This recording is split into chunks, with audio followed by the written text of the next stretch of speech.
Hi everyone, welcome back to my channel. இன்றைக்கி வந்துட்டு என் லைஃப்லேயே ரொம்ப ஒரு ஸ்பெஷலான, அதே மாதிரி ஒரு மறக்க முடியாத நாள்னு சொல்லணும்.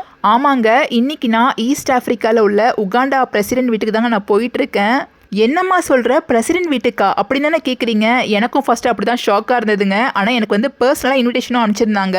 லைஃப்பில் இப்படி ஒரு மொமெண்ட் கிடைக்காதா அப்படின்னு எல்லாரும் ஏங்கிட்டு இருப்பாங்கல்ல, அப்படி ஒரு மொமெண்ட்டுங்க எனக்கு இது. ஏன்னா ரங்கோலி வரையதுக்கு தான் என்னை பிரசிடென்ட் வீட்டுக்கு கூப்பிட்டுருந்தாங்க. இப்போ நீங்கள் பார்க்குறது தான் ஸ்டேட் ஹவுஸுடைய என்ட்ரன்ஸ் கேட். பிரசிடென்ட் வீடுன்றனால செக்கிங்லாம் ரொம்ப பலமாக இருந்தது. ஸோ நாங்கள் என்ட்ரன்ஸை வந்து க்ராஸ் பண்ணி செக்கிங் முடிச்சுட்டு போகிறதுக்கே ஒரு ½ hour ஆகிடுச்சு. ஃபைனலி இப்போ நாங்கள் செக்கிங்லாம் முடிச்சுட்டு உள்ளே என்டர் ஆகிட்டோம். இப்போ நீங்கள் பார்க்குறது தான் ஸ்டேட் ஹவுஸ், உகாண்டா பிரசிடென்ட்டுடைய வீடுங்க. நேரில் பார்க்குறதுக்கு உண்மையிலே வேறு லெவலில் இருந்தது. எனக்கு லைஃப்பில் வந்துட்டு இது ரொம்பவே ஸ்பெஷலுங்க. ஏன்னா பிரசிடென்ட் வீட்டுக்கு போகிறதையும் தாண்டி எனக்கு பிடிச்ச ஒரு விஷயமான ரங்கோலி வரைகிறதுக்கு நான் போகிறேன். ஸோ எனக்கு அது வந்து ரொம்பவே வந்துட்டு ஹாப்பியாகவும் பிளெஸ்டாகவும் நான் ஃபீல் பண்ணேன்.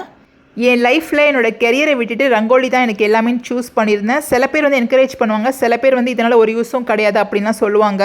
பட் எனக்கு கிடைச்ச இந்த ரெகக்னைசேஷன் வச்சு நான் என்ன ஃபீல் பண்ணுறேன்னா, கடவுள் வந்துட்டு நீ போயிட்டுருக்க பாத் வந்துட்டு கரெக்டு தான், இதே பாத்தில் போ அப்படின்னு சொன்ன மாதிரி இருக்குது. ஸோ எல்லா புகழும் இறைவனுக்கே. இந்த ஒரு சக்ஸஸ்ஃபுல்லான மூமெண்ட்டை எனக்கு ரொம்ப பிடிச்ச சாய்க்கும் எங்கள் அப்பாவுக்கும் டெடிகேட் பண்ணணும்னு நினைக்கிறேன்.